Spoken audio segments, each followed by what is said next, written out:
KMC HD3 Detroit, KMPS HD3 Seattle, WBMX HD3 Boston. And on AOL Radio and Yahoo Launchcast. Psychic Radio is now CBS Radio's The Sky. Back to Behind the Paranormal with Paul and Ben Eno. Call now 248-545-SOUL. New skyradio.com. Believe. Is there a deeper story behind miracles at places like Fatima and Lourdes? How many cases of possession go undiagnosed or misdiagnosed? During alleged alien abduction cases, why do some people report being able to fight back? Well, hello there, and welcome to the 390th edition of Behind the Paranormal with Paul and Ben Eno. I'm Ben, and those questions from all over the map came from my co-host and partner in the paranormal, my dad. So we have no guest this evening, and we'll be delving into a lot of subjects, innumerable subjects of the paranormal suggested by our listeners. So feel free to call in, and the number is 248-545-7685. Again, that's 248-545-7685.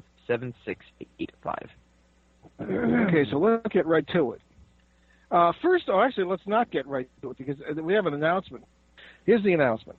Have you witnessed something truly extraterrestrial? We're seeking subjects for the first season of a new TV show for a leading U.S. cable network.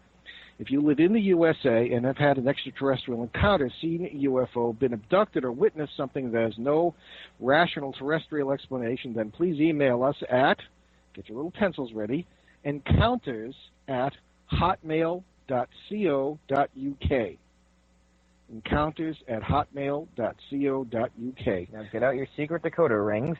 Yes. Nothing about Ovaltine, I hope. This is your chance to have our experts help explore your experience and bring that experience to a wider audience. Okay.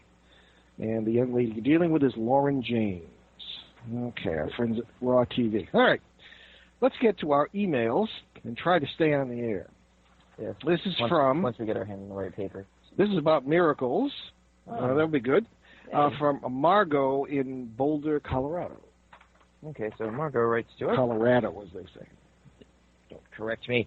Correcting me. No. I really enjoy your show, and I find it fascinating when you talk about miracles with Kevin Cook.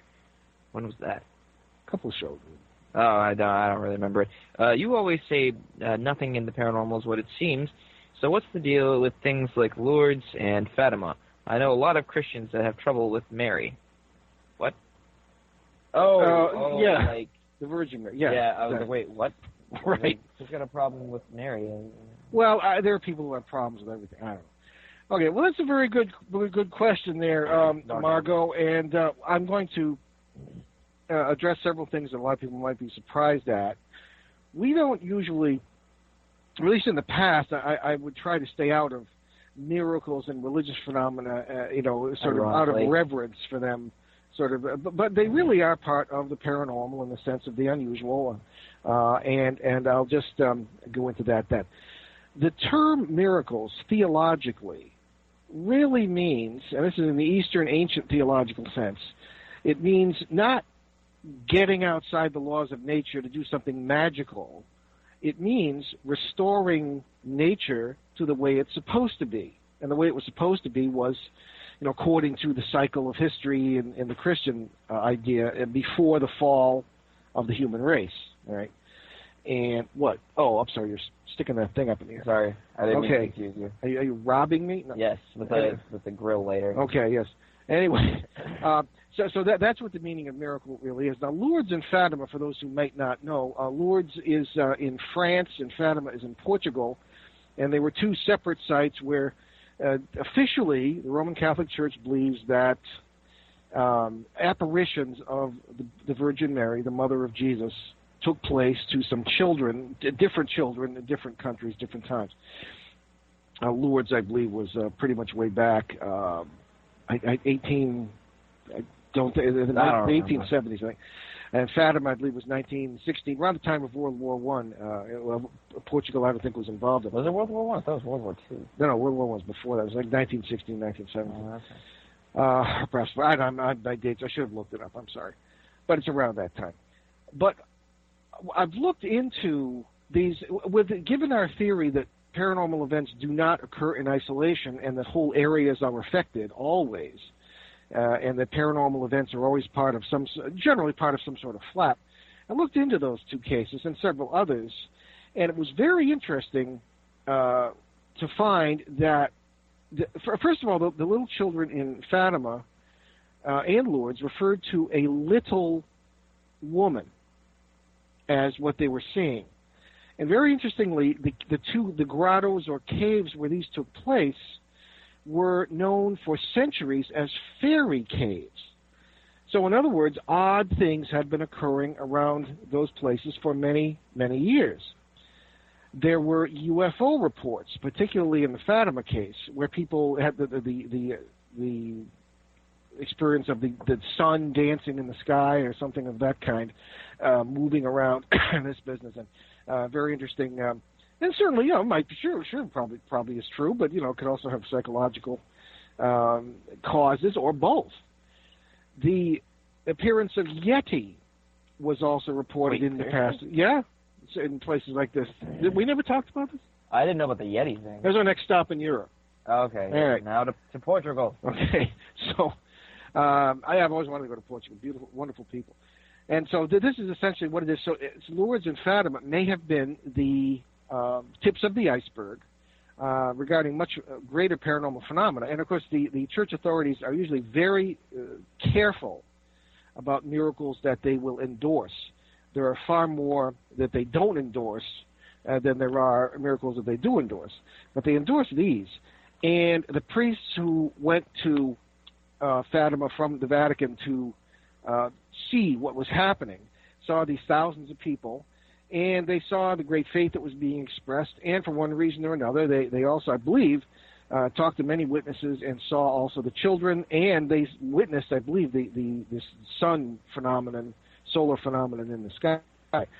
So they went back to the Pope and said, this is probably legit, and it's a good thing, and it's strengthening the church, so hey, let's go for it. So it's been recognized ever since. There were also some prophecies made at this time and everything else. But I think that we may be looking at something that may or may not be divine in origin. It could be simply multiversal or paranormal. When you have an area where these things are occurring, you've got worlds overlapping. That's why you see all these different things. Thank you. And so there we are. So I as far as that's concerned, I think that's probably the best answer I can probably give you. Anything to add to that, Ben? No, you pretty much covered all the bases. And what is the word about Mary?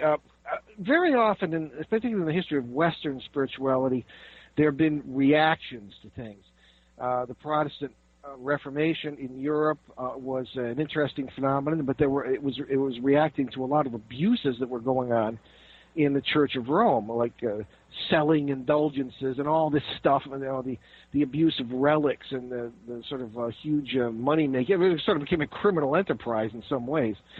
And there was much corruption and all sorts of problems with the clergy and all this business. So Martin Luther had probably the best of intentions, but the problem is, whenever you are founding a new institution because you are against something rather than for something, that can be a problem. And of course, they didn't believe they were founding anything new. They thought they were returning to the roots of the early church, even though few of them could speak Greek.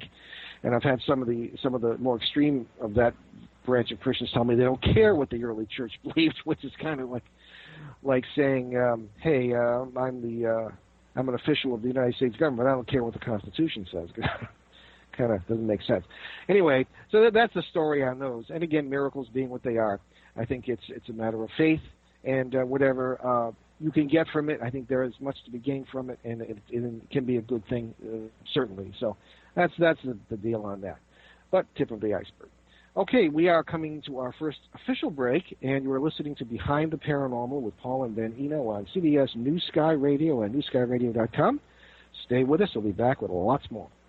New Sky Radio, newskyradio.com, and Psychic Radio, psychiconair.com. Powered by CBS Radio, AOL, and Yahoo, is unlike any talk radio station, with a mission to improve the world one listener at a time. This is where you can be the star of your own show. Our listeners are truly unique, truly interactive, and passionate about their world, the sky, and Psychic Radio listeners genuinely care about the environment, social justice, their personal health, and raising people up to live their best life every day. Our motto is New Horizons, No Boundaries. New Age views, life coaching, psychic analysis, alternative medicine, and cutting-edge mind, body, and spirit shows can all be found on the Sky and Psychic Radio. Perhaps you have what it takes to join our broadcast family: an open mind, a great idea, and a passion for enriching lives. Check out all the exciting details by clicking the microphone on our homepage at newskyradio.com or give Lisa Rodman a call at 248-546-9600 to learn just how affordable it can be to host a show. My best friend gave me the best advice. He said each day's a gift and not a given right.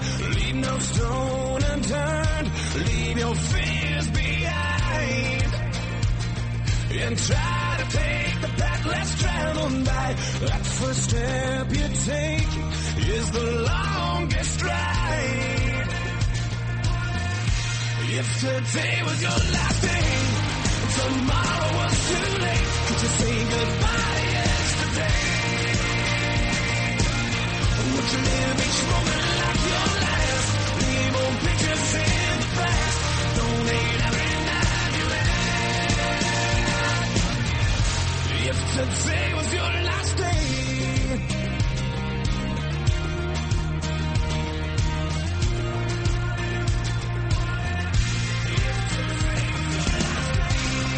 against the grain should be a way of life. What's worth the prize is always worth the fight.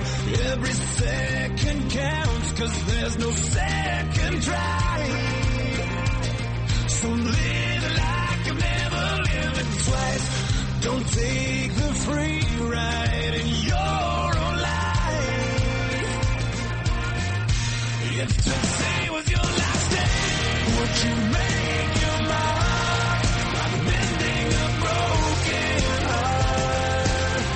You know it's never too late to shoot for the stars, regardless of who you are. So do whatever it takes, 'cause you can't rewind a moment in this life. Let nothing stand in your way.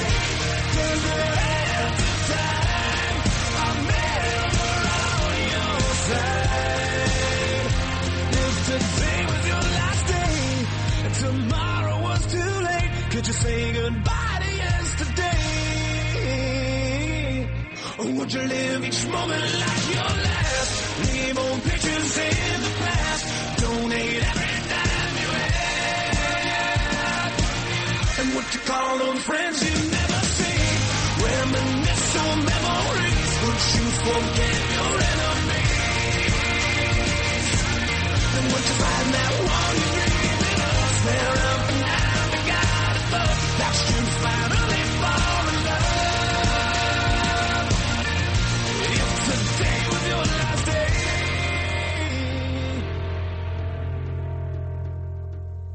Psychic Radio is now CBS Radio's The Sky. Back to Behind the Paranormal with Paul and Ben Eno. Call now 248-545-SOUL. NewSkyRadio.com. And here we are with another, well, this is actually an email from Brittany in New York City. Okay, so Brittany writes to us. Hi, Paul and Ben. I learned so much from your show because you go into little-known areas that others do not. I am really interested in tulpas. Can you talk about them again? And how much experience have you had with them? Well, I run into them when I least want to in the past. Tulpa, generally spelled T-U-L-P-A, is essentially a concept from Tibetan Buddhism, and the phenomenon is known really throughout the paranormal universe, multiverse. And what it is, apparently what it is believed to be, is a manifestation of energy produced in the case of the Tibetans by a monk who, as a spiritual exercise, will produce a being, literally, from his mind. At least that's what they believe they're doing. And this being that might serve him or might become a pain in the neck, and it's considered a discipline to control it and all this sort of thing. And they don't all do this, but it has been known. Now, I've run into them in the forms of animals and things of this kind in some of the nastier parasite cases. And I believe that a tulpa is a parasite who hears the dinner bell ringing from somebody trying to concentrate on something like this and comes running and fills the bill. They are, in nature, a parasite would be considered a mimic, like one of those bugs that looks like a stick, walking along a branch and all this sort of thing. Mimics.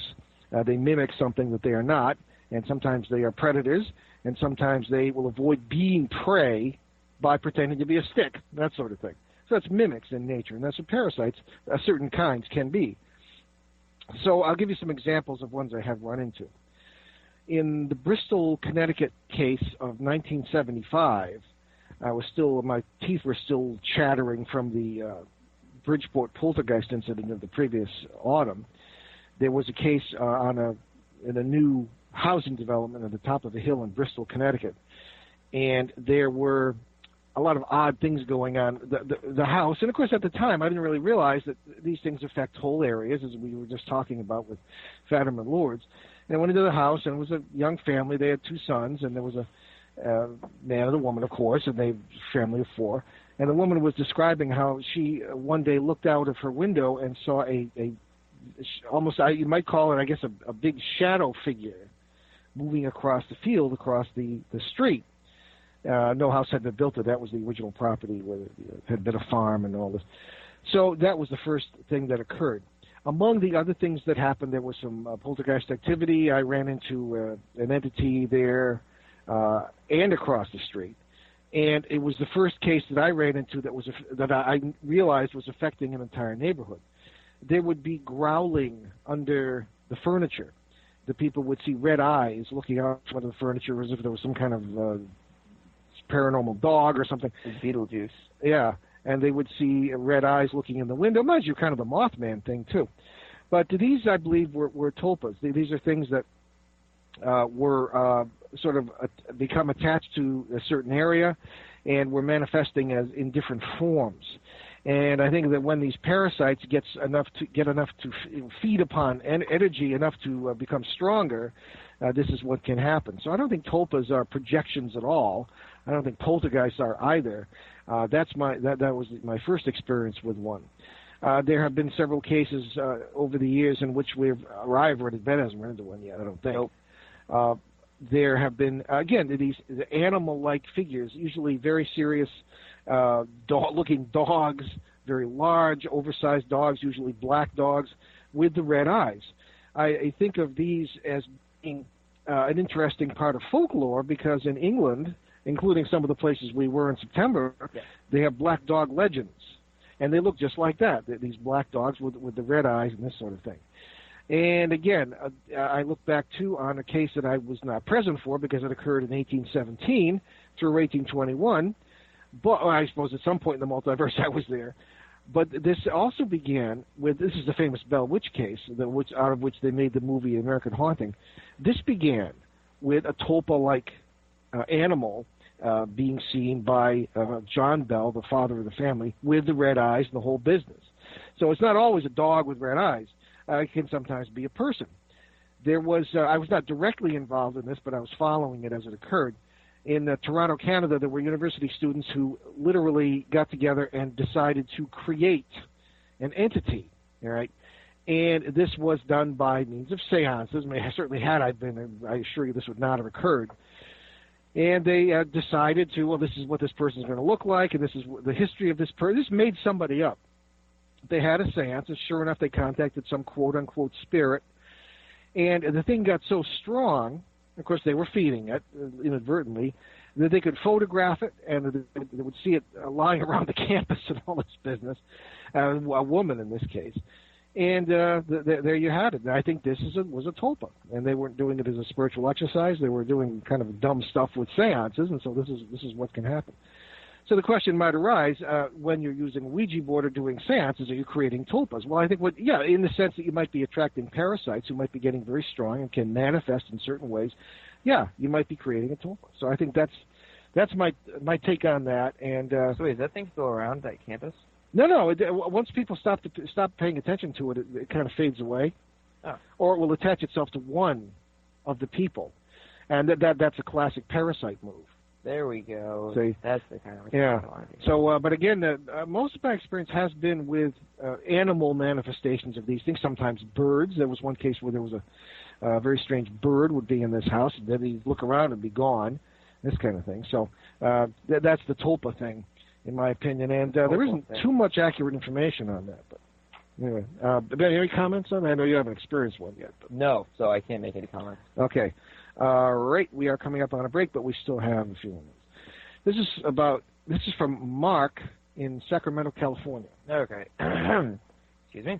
So Mark writes to us, hello, gentlemen. I am a graduate student in archaeology, and I have to say that your statements about our ancestors being monotheists have generated some lively discussion in our classes. You do make the point that the matter is controversial, but I do tend to agree with Dr. Langdon and you. I guess it depends on how you interpret the evidence. My question follows from one of the points you make in Turning Home. If parasites were partially responsible for turning our ancestors into polytheists, why did their descendants tend back toward monotheism? Did the parasites get weaker or just not care anymore? Or did more recent ancestors get smarter or dumber? Great show, and I love the father-son give and take. You guys are amazing. Thank you. Ben just gave me the... all right.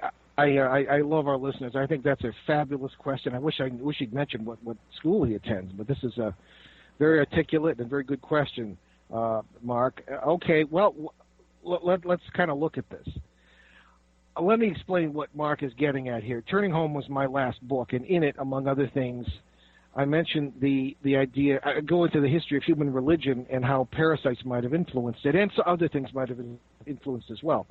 Because for many people, there's nothing that is a touchstone of their being more than their religious beliefs, okay? Because that has to do with your, not just a belief in God or gods, but a belief in yourself and what you are and where you're going and what it's all about. Inspirational. Yeah. So in the world of archaeology in the 1930s, there was a Dr. Stephen Langdon who had been no relation to the guy. Because that's that guy's made up. Robert Langdon. Yeah, anyway.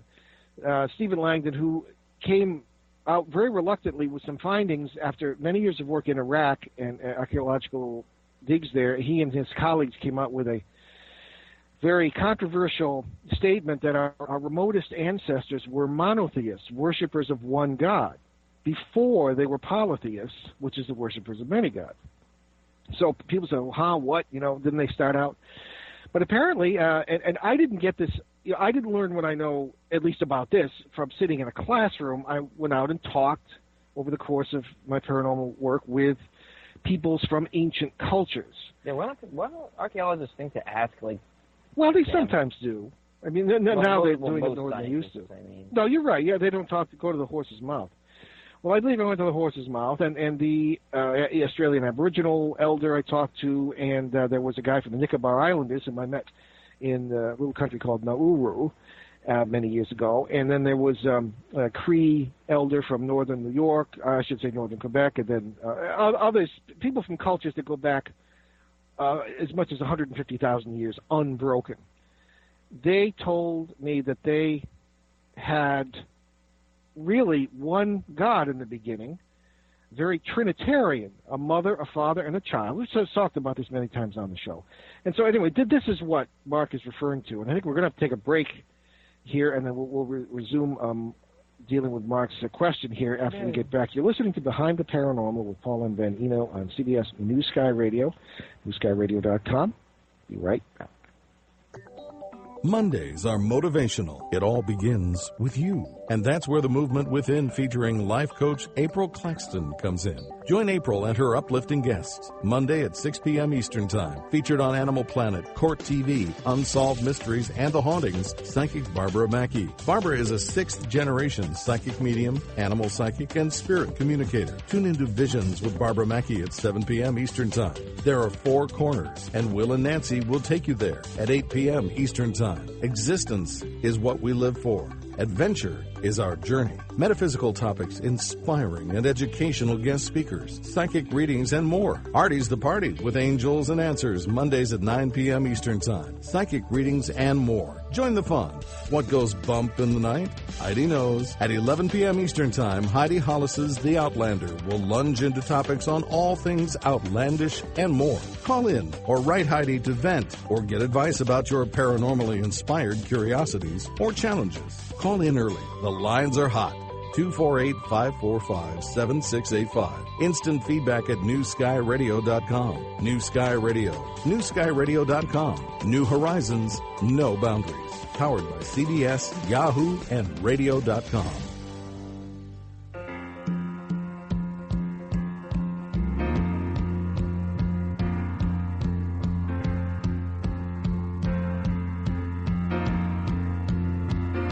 Doctor, my eyes have seen the years and the slow parade of fears without crying.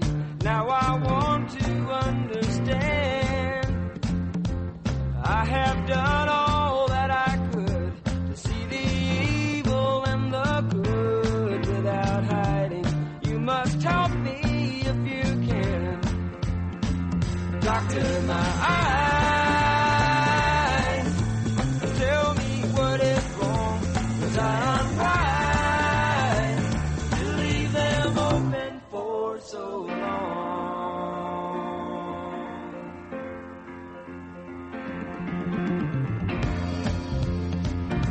'Cause I have wandered through this world as each moment has unfurled. I've been waiting to awaken from these people go just where they will. I never noticed them until I got this feeling that it's later than it seems. Doctor, my eyes, tell me what you see.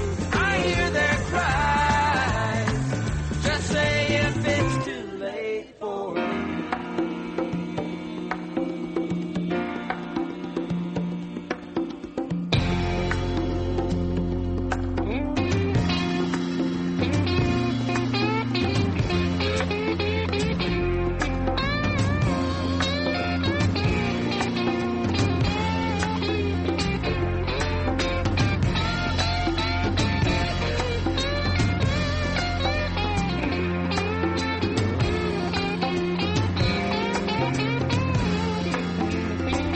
Doctor, my eyes cannot see the sky. Is this the price for having learned how not to cry?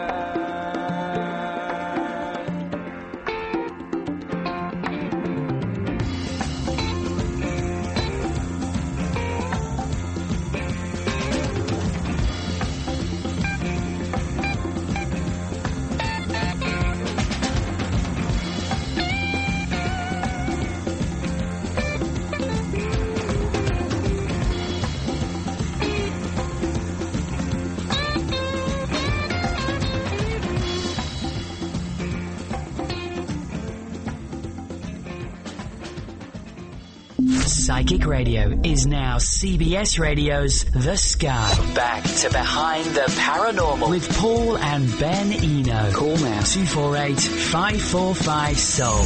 NewSkyRadio.com. Believe.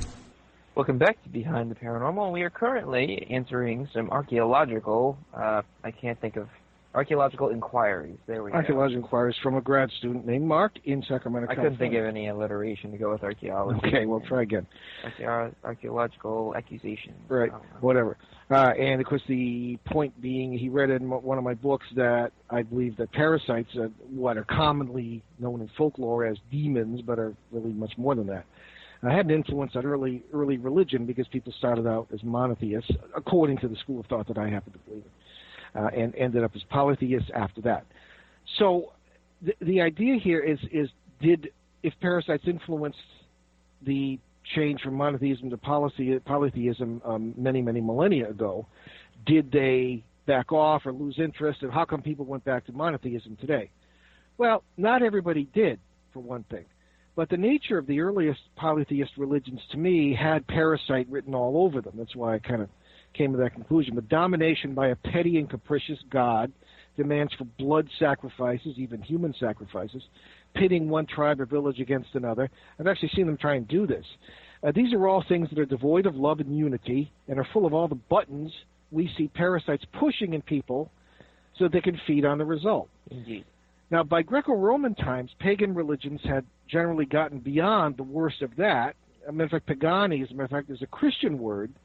It essentially means country bumpkins. So the word pagan is actually a Christian word. Many spiritually inclined, as opposed to religious people of today, would have felt very much at home in the religious environment of the Roman Empire. Spiritually, there was something for everybody, and you could shop all around till you dropped. You know, people would like that today. As long as everyone made a sacrifice to the emperor every now and then, they could worship whomever and however they wished, as long as they didn't hurt anybody. Romans didn't agree with human sacrifice, fortunately, except in war. The problem for the Christians was that they refused to sacrifice to the emperor. To the Roman mind, this said that the Christians were antisocial and against the cohesiveness of the empire. That was a big deal for them. They didn't persecute the Christians because they didn't like Jesus or they were evil, but they thought that the Christians were breaking up the cohesiveness of the empire by being antisocial. That was, you have to understand how the ancients thought. They were a lot like us. As a matter of fact, the United States of America is a carbon copy, according to the historical patterns of the Roman Empire. That's another story. Anyway, all this laid the foundations for the Christians' persecution. Now, of course, the Jews often, not always, refused to sacrifice to the emperor, but they usually managed to get away with it for a number of reasons we won't go into here. But there was a bewildering array of gods, religions, philosophies, and cults, and behind most of these was still the idea that somewhere in there was one superior god who ruled all the others. That never really died. Even in the Bible, you have the Council of the Most High. We've talked about that on the show. Whether they are anthropomorphic or not. Yeah. Well, Judaism was almost unique in its monotheism, and it was always there as a monotheistic religion, although there are times when you kind of wonder, with the Shekinah and all that. But so anyway, in my opinion, Christianity as we know it today is not entirely a product of Judaism. As a matter of fact, almost everything in it, especially its messianic beliefs, is un-Jewish.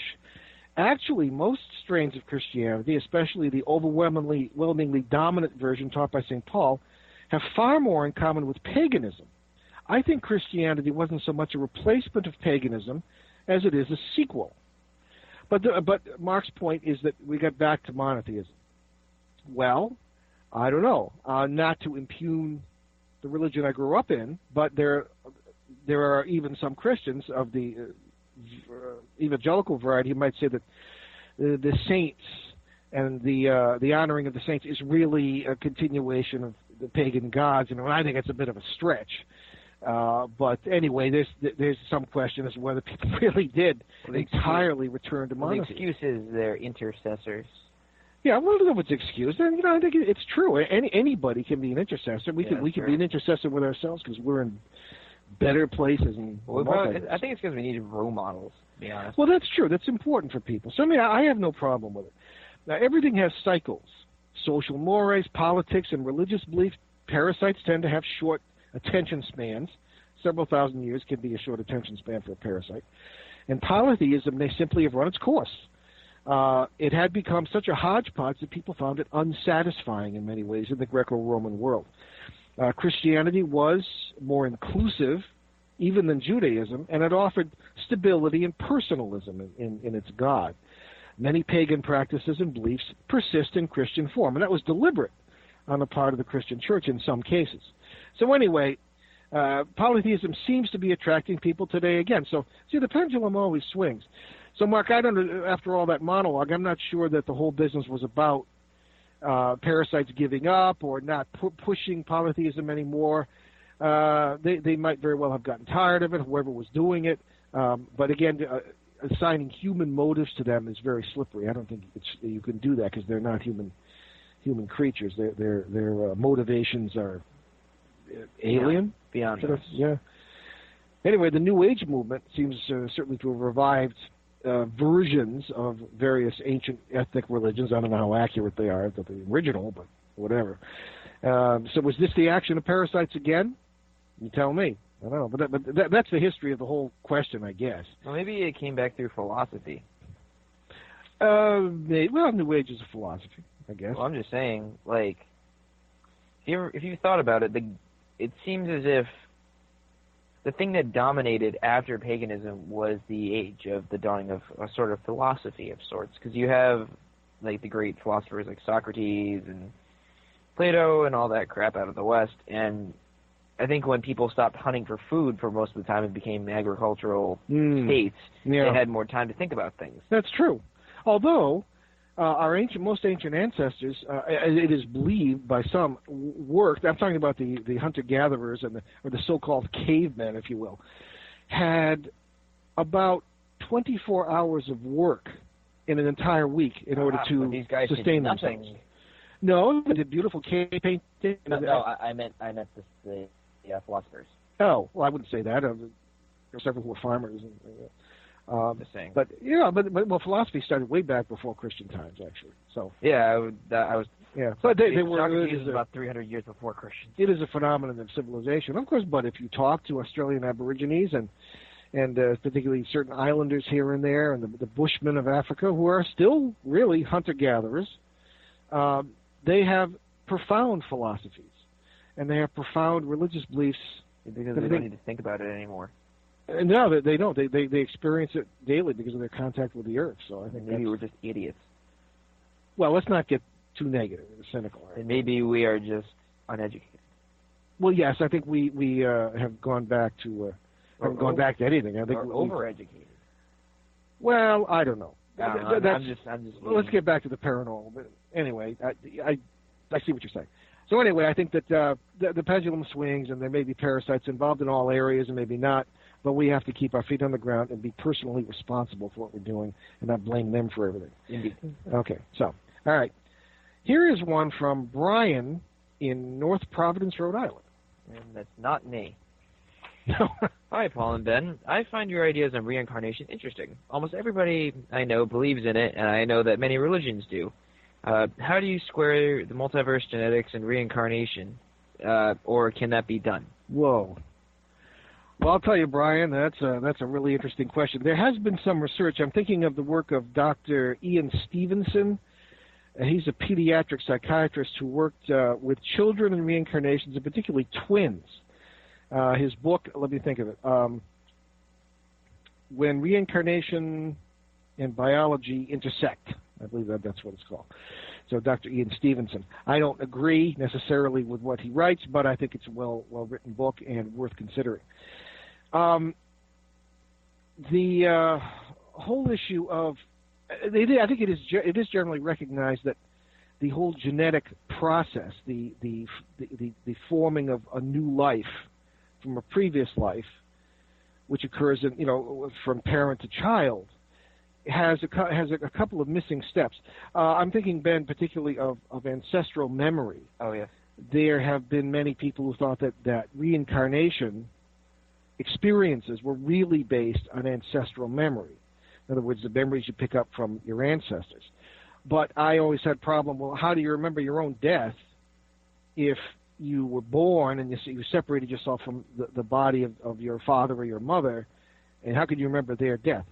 Well, I think that is an issue, unless you look at it from our point of view. And another issue from our point of view is if reincarnation is true in the classical sense, why are there so many, quote, old ghosts, unquote. It's like astronomy. Yeah. What? It's like astronomy. It's like, there's really not much of an explanation for anything, but the astronomers love to say a collision did it. Oh, right, okay. So, just saying. I'm just using that as an example, if it makes any sense. But Ben is doing formal studies. By the way, we have 1 minute. Oh, okay. Well, we'll perhaps continue. And then there was the issue of, we had someone on a few weeks ago who said, well, the reincarnation, you look like the person you're reincarnated from. Even if you're not. I said, well, don't the parents' genetics have something to say about what you look like? I mean, I cited a lot of this, and then the big issue is the whole thing about. We have to break. Yes. Okay, sorry. Well, we'll continue with the big issue in a minute. Behind the Paranormal with Paul and Ben Eno on CBS New Sky Radio. Stay with us. You have questions. We have answers. Thursday night at 6 p.m. Eastern Time, join Reverend Linda Newman and Tom Force for Answers. Join Linda and Tom for fun, uplifting, and empowering conversation. And, of course, Answers. At 8 p.m. Eastern Time, it's the Zoe Moon Astrology Show. Zoe will be bringing her unique perspective on the cosmos and its effects on you. Get a jump on your weekend and insight into the important transits by sign as Zoe shares what to expect up ahead. Life by Number is where the numbers really add up. Love, money, health, move. Master numerologist Celeste reads your numbers and the vibrations they represent on the earthly level, sometimes beyond. Thursday night at 11 p.m. Eastern Time. Call in early. The lines are hot. 248-545-7685. Instant feedback at newskyradio.com. New Sky Radio. newskyradio.com. New horizons, no boundaries. Powered by CBS, Yahoo, and radio.com.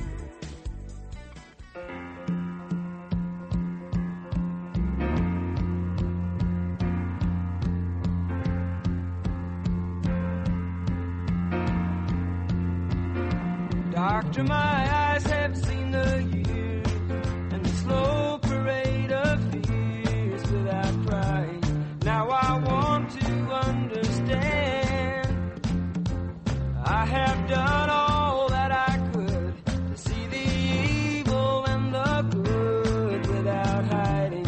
You must help me if you can. Doctor, my eyes.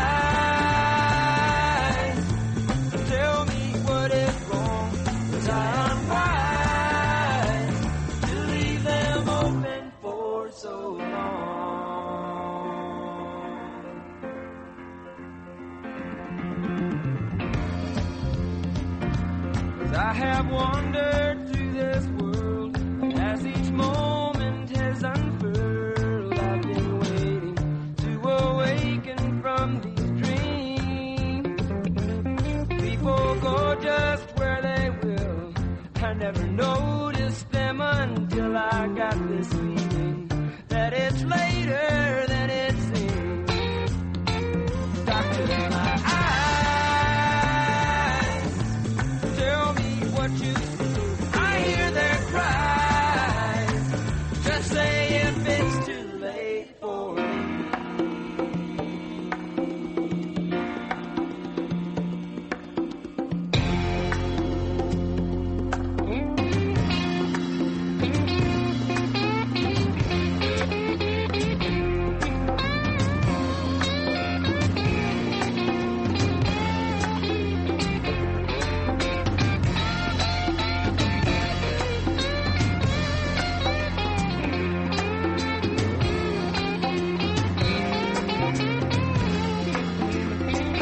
Doctor, my eyes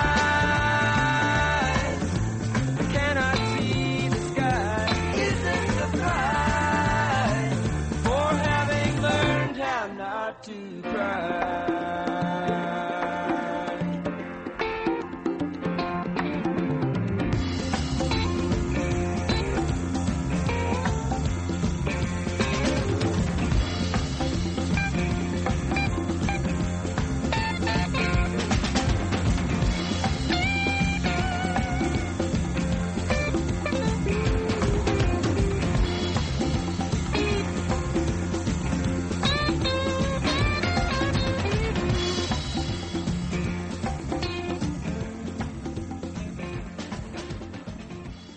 Psychic Radio is now CBS Radio's The Sky. Back to Behind the Paranormal with Paul and Ben Eno. Call now 248-545-SOUL.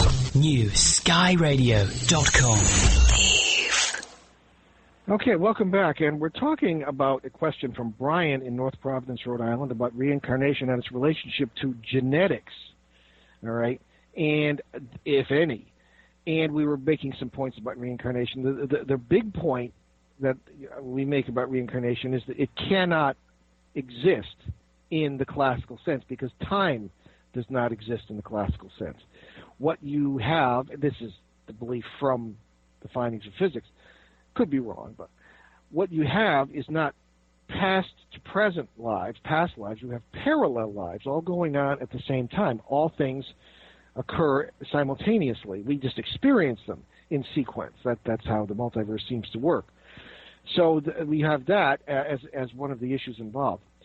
One of the mistakes I think that is being made in some of these arguments is that it separates people from one another. Western thinking cannot seem to do much better than taking people and making them islands. You have your body. That's it. When you die, you become a ghost, maybe, or you're reincarnated, maybe, but you're a separate person, a separate island.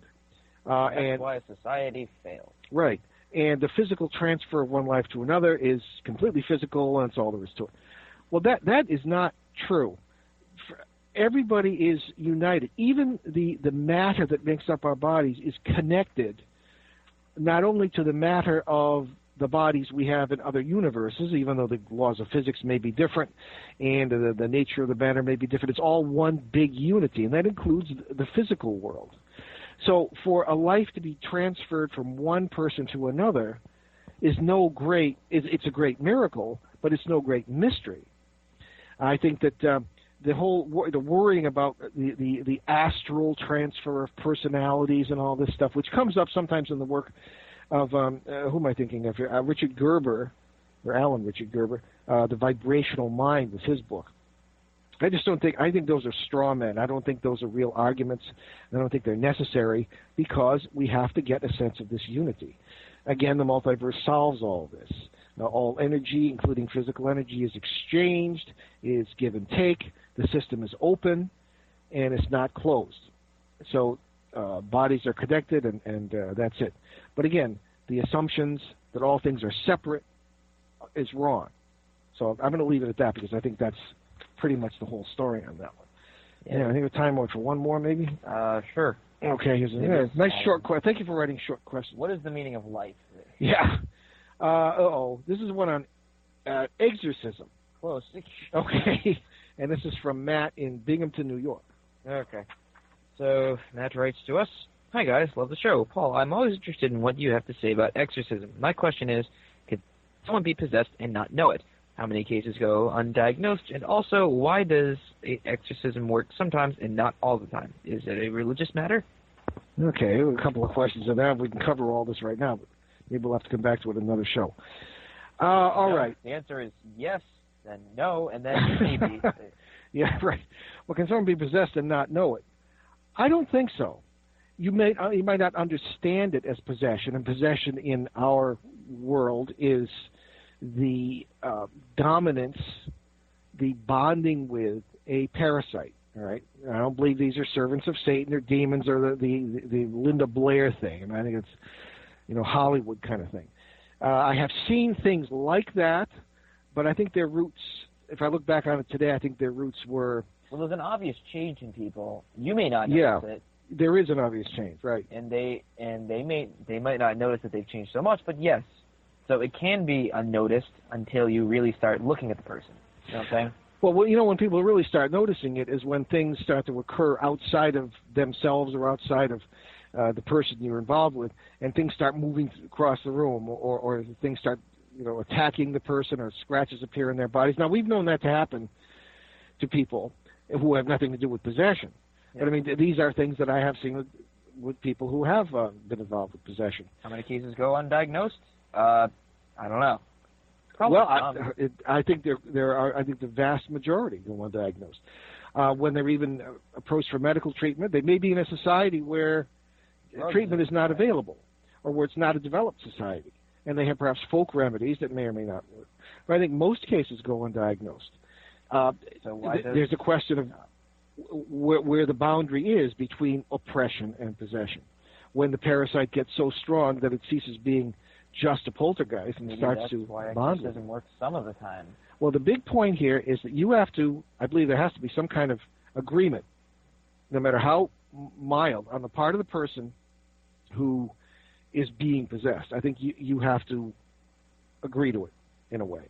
So anyway, more about that in some other show. But thank you for writing in that. That's why I was trying to get you to answer. I appreciate that, Ben. You're a good backseat producer. I try. Okay, so let's finish up then. So many thanks to our producer, Brandon Jackson. Actually, do we have any announcements before I finish this up? Because we're still not really. Our lecture season is still open. So well, we don't have anything scheduled because it was deliberate on my part. Anyway. Okay, well, just wondering. Thank Brandon. Okay. Brandon. So we give thanks to Brandon, and we will see you right here next week, November 25th, when my dad and I will present something a little different, a panel discussion with some of our show reporters. And in the meantime, tune into our Boston Providence Drive Time show on WOON 1240 AM and ON Worldwide at 6 p.m. Eastern Time every Monday. And we still have about 2 minutes. Well, less than that. 2 minutes ago. Well, no, I wanted to say, first of all, to all the Americans listening, very happy Thanksgiving. That is, I think, my favorite holiday. And one of our cousins in England said, what do you have to be thankful for?